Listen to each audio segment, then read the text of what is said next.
Welcome back to MUFC versus everybody. I'm your host Sean. Thanks for coming back. I hope you guys have all been enjoying the channel as much as I've been enjoying just sharing my thoughts on all things United. Um, Obviously, we took a little time in our last video to, as we head into the Bournemouth match at the weekend, which we'll do the preview for probably tomorrow. But wanted to slow things down this week while we had some time to talk a little bit about what everyone likes talking about this time of year as we ramp into the summer, especially in context of United, in terms of players, new ownership. We talked a little bit about transfers, what positions that I think that we're in desperate need of strengthening, what players I think might be leaving. we'll do a keep or sell video in the future as well as we get closer to the end of the season, but this little mini series focuses more on the priority positions. And you remember we talked about defensive midfielders, left backs, center backs, strikers, and then potentially right winger. I'm not sure how I feel about that one yet. If you want to know what we thought about the defensive midfielders, that's when we kicked this video off yesterday. Go check out the video. What did you think of the last video? And this is the first in that mini series, right? What are your thoughts? Any players that you'd like to see for that defensive midfield position? Go back and watch it. Don't forget to give the videos a like. Don't forget to subscribe if you're new, and follow us on Twitter, MUFC versus everybody. So last week, or last time I rambled on about our defensive midfield. Casemiro doesn't look like he can hang anymore with the pace of the league. He seems like he's just a step behind, whether that's just rust, injuries, or if it's just age. We don't know. Either way, it does cost us, and it can be a risk. And like I said last time, we've been linked with a lot of defensive midfielders. Go back and check that video out. Today we're looking at a position that quickly moved up the priority list, which is left back. Currently, United don't really have any fit left backs, right? We saw Malacia go out injured preseason. Shaw's been in and out of the team for a while now. And then because our medical staff, who are not fit for purpose, assured Ten Hag that we would have these two back. We allowed Reguilon to leave. We let Alvaro Fernandez go on loan to Girona and then to Benfica. And so we've been playing Victor Lindelof there. Wan-Bissaka's been moved there. Dalot can play there. I think we all agree that we like him better on that right side. So it's an interesting situation we find ourselves. Like I said, Fernandez is on loan. Benfica do have an option to buy, but it doesn't look like that they're going to take up that option. He's barely played. I think he's made like a handful of appearances for the Portuguese club since he joined them in January on loan. His loan deal is kind of all over the place a little bit, Fernandez, I think. So his contract at United, I'm pretty sure, runs out this summer. But then we also have a buyback clause in the option to buy with Benfica. So in any case, he's not here. He's on loan. We don't know up in the air, so he's not something we can plan on. So I want to focus on Shaw and Malacia at the moment. So Luke Shaw recently picked up another muscle injury that's ruled him out for the rest of the season pretty much.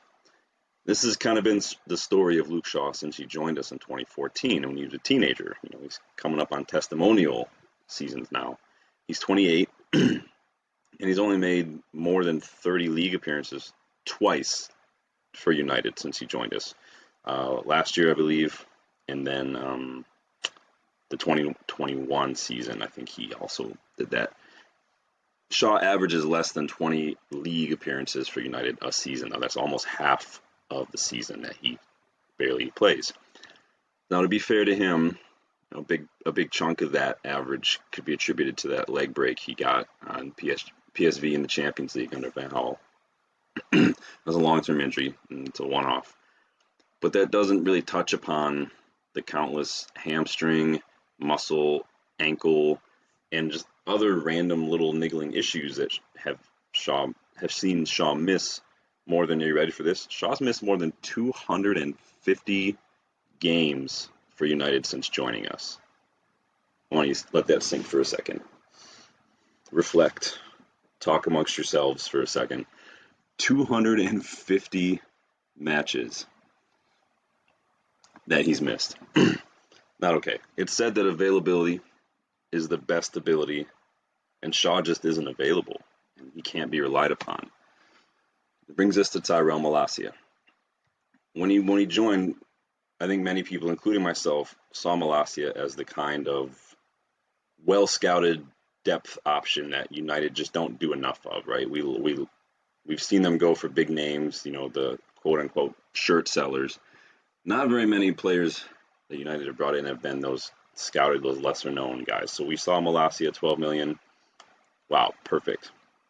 He came in with energy, he came in with tenacity, but he never really showed the quality, the skill that we've come to associate with players that we expect from our first team. Although, look at our first team now, and an argument can be made that it's about average. Malacia is not as young as people think either. He looks young, right? He looks like a little kid, but he'll be 25 by the time the season starts next season. That's at that age, Malacia should be better than he is. And so again, it could be another strike against Ten Hag in terms of talent ID. I know that he liked them. He liked Malacia when he was managing Ajax. There's that clip of him when Ajax played Feyenoord, and Ten Hag was quoted saying, like, who is that left back? He's amazing. He wanted him. And he wasted little time bringing Malacia to United in his first window. Malacia picked up a knee injury during preseason this season, though, that required surgery. And then there was a setback during that rehab process that prolonged the recovery. And he's missed basically our entire season, right? I think more people have seen Bigfoot, the Loch Ness Monster, and Elvis in a room together playing poker maybe than we've seen Malacia. Like, he's been... I remember the team went out to that dinner, was it like last month? And all the speculation was, and all the photos was, where's Malacia? Where's Malacia? Now, the club assured us that Malacia was there, but we didn't see him. I don't like to label one-off injuries as a player being injury-prone. That's why I'm not writing off Lisandro Martinez yet. He's got a couple injuries, but they've been contact injuries. And then he's just got that recent, I think it was calf or hamstring. But when it comes to Malacia, I do worry about the recovery process and whether he'll be ready at the start of next season after a year off. I also worry, and this is maybe the mental health professional in me, or just the human being in me if you want to go that route as well, that since he's been AWOL from social media as well, I worry about his mental state. I hope he has some good people around him, good friends, good family, people who are just supportive, encouraging. I hope he's maybe even professionals who would just come alongside him during this whole recovery process, kind of keeping his spirits up, give him some space to talk and process, and even vent maybe some frustration or worry or whatever that might be during this whole recovery period. I'm not writing him off, but again, kind of like Alvaro this season, we can't plan on him being ready, at least at the start of the season, and we need to start the season strong next year. So with Shaw's injury record and Malacia's long road to recovery, I'd say it would be criminal for United not to be looking at a left back. But there's a question, do you get a proven starting 11 ready competition or replacement for Shaw, or do you get a young player who you can develop while you're rotating in and out of the starting 11 with maybe a plan for him to take over in a year or so? Maybe Shaw will go someplace like a West Ham or something. I don't know. It's anyone's guess what United's plans are. But we've already seen that we're linked to a few left backs in recent weeks, most of whom are on the younger side. I think the youngest one I've seen is like 23. The oldest one I've seen is like 23. So some of those names we've seen are Luka Netz at Borussia Mönchengladbach, Miguel Gutierrez at Girona, and Melvin Bard at Nice, who is obviously owned by Sir Jim and Ineos. So we'll take a look at those three first, and then we will dive into some that I would like us to look at too. Because like I said, I am kind of a scout nerd, not as super qualified, I guess, as a lot of other people. More than most, less than some. It is what it is. So we'll take a look at Luka Netz. He's young. He'll be 21 next month, but he's already earned a regular spot in Mönchengladbach's starting 11.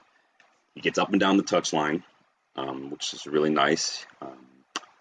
He contributes on and off the ball. So he's got 4 assists and 6 big chances created so far this season. He's a really good dribbler. He's in the 70th percentile for successful take-ons and progressive carries per 90. So he's in the top 30%, better than 70% of other left backs. He's got solid numbers for aerial duels and clearances, both of which we struggle at. We are awful at winning the aerials, especially defending corners and set pieces, and we're horrible at clearing the danger. Like I've said before, we can barely clear our browser history, the defenders at United, let alone a loose ball in the box on a set piece. It's embarrassing. And we've not been good at that for years. It's something Ten Hag needs to work on, but it's not something that's his fault.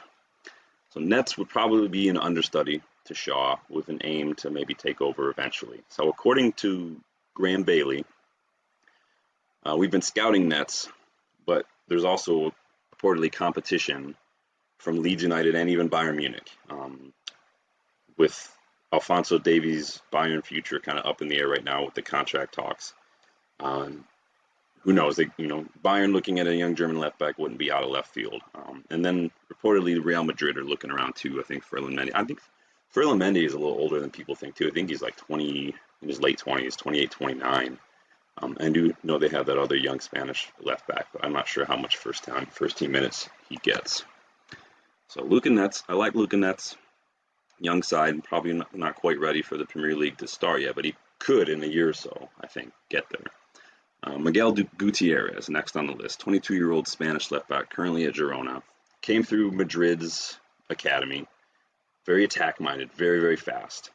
Very good at contributing to the attack, high up the pitch. 1 goal, 4 assists, but a whopping 14 big chances created this season. That's tied for first in La Liga this season for big chances created. He's in the top 10 percentile for expected assists per 90. Really good dribbler. Really good take-on stats, excellent pass completion. I think he's in the top 10% for pass completion.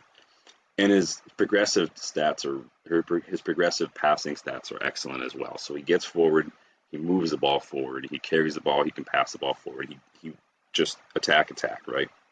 Now imagine Rasmus Højlund's numbers with a left back like that, maybe getting forward and getting involved in the attack. So Gutierrez reportedly got a 35 million euro release clause, which is very, very tempting. That's a snip in today's market for a left back like that. But the potential hiccup here is that Girona are part of the City group. So I'm wondering how possible that would be. But it is a release clause, right? So it's in the player's hands, If Pep or City convince him, hey, come to City, and I know Guardiola's not doing great at the moment, but they just spend a lot of money on Guardiola. I think that it could happen. I think that something could happen, but we'll see. It's just, like I said, 35 million is nothing right now, but you do have to get rid of Shaw or Malacia in that case, in my opinion. Brings us to Melvin Bard. So I've been watching Bard for a little while now. It's funny, I sign him a lot in my Manchester United career mode on FC24 because he's great. Nice fans love this guy. He's 23 years old, so he's got the potential to challenge for a spot in the starting 11 already. Solid, no nonsense, just does his job, mold of a left back, Very good pass completion. His progressive pass numbers are solid as well. Like I say, it's context, not just about pass completion. Let's look at progressive passes attempted, things like that. Very good take-on numbers as well. 86th percentile for successful take-ons per 90. So he can carry the ball and he can make space for himself while he does it. Good defensive stats too, which is what you want from your left back, right? Top 3% for left backs for interceptions per 90. And he's in the 87th percentile, so top 13% for tackles per 90. So can help out on and off the ball, which is great. All well-rounded, total football kind of mentality. So according to reports, United have already kind of entered talks with Nice, but it's also been reported that another unnamed Premier League club are interested. You'd think that the Nice connection helps us, though, in that regard. I don't think we'll be able to get a ton of players from Nice, right? We're already linked with Jean-Claire Todibo, but stranger things have happened. Arsenal pulled Gabriel Jesus, and Zinchenko from City in one summer window. So who knows? So that brings us to my names. Those are the names we've been linked with. These are the ones that I would like us to maybe take a look at, and ones that I would encourage you guys to maybe take a look at. So the first up is Bjorn Meyer, 21-year-old Dutch left back, plays for Club Brugge in the Belgian Pro League. Very attack-minded, really gets involved in play high up the pitch. Top percent for touches in the opposition area and progressive passes received. So he's getting in advanced positions and makes himself an option to receive the ball and basically contribute to the attack. He's 6'3", I think, which is a big contributor to why he's also in the top 8% for aerial duels, which again, something we struggle at. Winning the first ball, winning the second ball, like clearing the danger, winning those headers in the box. We need to do better at that. Meyer has a good eye for a pass too. He's currently in the top 7% for progressive passes for 90. So it's just getting the ball up the field. Now, Bologna in Serie A are reportedly interested in Meyer, and there was rumored interest from a couple Bundesliga clubs as well for Meyer. And I think Club Brugge paid like 6 million euros for him when they bought him. Not this past summer, summer before, I think. But you have to think his value has almost doubled, even tripled since then.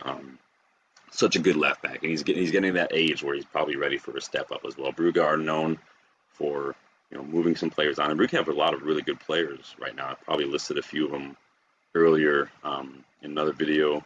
Nusa, Skov Olsen, I really like. Onyedika, their defensive midfielder. Meyer.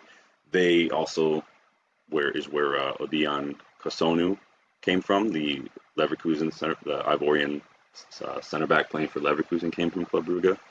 So a lot of these other leagues that people throughout Europe, and these are also Club Brugge. They're regulars in the Champions League as well. So they're not just small clubs. But no matter what, getting back to Meyer, no matter what that price is now, even if it were like tripled to like 18, 20 million, that's still a snip. That's still a bargain for a young, up-and-coming, promising left back with a high ceiling, and I think it's something worth taking a look at. My next one is a Premier League proven, right, that phrase, Hugo Bueno at Wolves. Wolves and Gary O'Neill have a little bit of a headache right now when it comes to the left back position. They've got, Rayan Aït-Nouri, who's doing really, really well, and then they've got Hugo Bueno. Now, Hugo Bueno was liked by Lopetegui last season, hasn't really got as many minutes under Gary O'Neill. But Wolves fans do rate Bueno very highly. He's looked good under Lopetegui, and his minutes have suffered this season, though.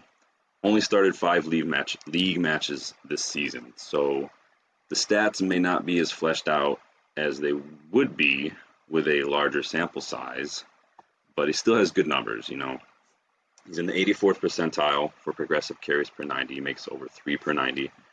Nearly 3 tackles per 90, which is in the top 10%. And he's got good numbers for blocks, clearances, and aerial duels. So he gets involved in defending really well. And he can carry the ball. There's been rumored interest from Celtic. Brendan Rodgers is back there. And I think that Celtic also tried to sign him on loan in January, but that didn't go anywhere. I don't think Wolves wanted to lose depth this season, middle of the season especially. But it's pretty clear that Bueno wants to play. And he's ready to play. He's 21. He's at a good age. He did really well last season.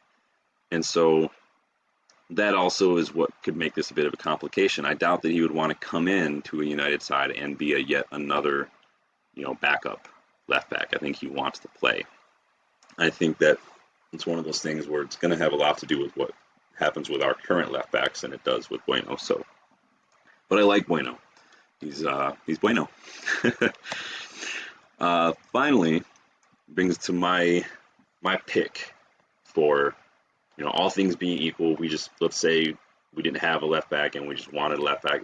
This guy would be my pick. I think he's a good all-arounder, and he is proven in English football, and that is Leif Davis. He's English. He's playing at Ipswich Town under Kieran McKenna. They're flying right now. He's used to the rigors of English football. They have the championship has a longer season too, so he's got stamina. He's used to being pushed. He's 24, and he would be the guy to come in now and potentially take over altogether for Shaw. He's been integral to Ipswich's performance and Kieran McKenna's style of play. Kieran McKenna plays a very almost old school Fergie, Ole Gunnar Solskjaer kind of just let's go play, get the ball wide, get it in the box, let's attack, let's counter, let's do that. And I think a lot of United fans like that idea, but you have to really have some good players for that too. Davis is in the top 10% for progressive passes received and the 84th percentile for touches in the opposition box. So again, what does that mean? That means he gets into advanced positions and he makes himself an option. A lot of Ipswich's play involves getting the ball to the wings high up the pitch.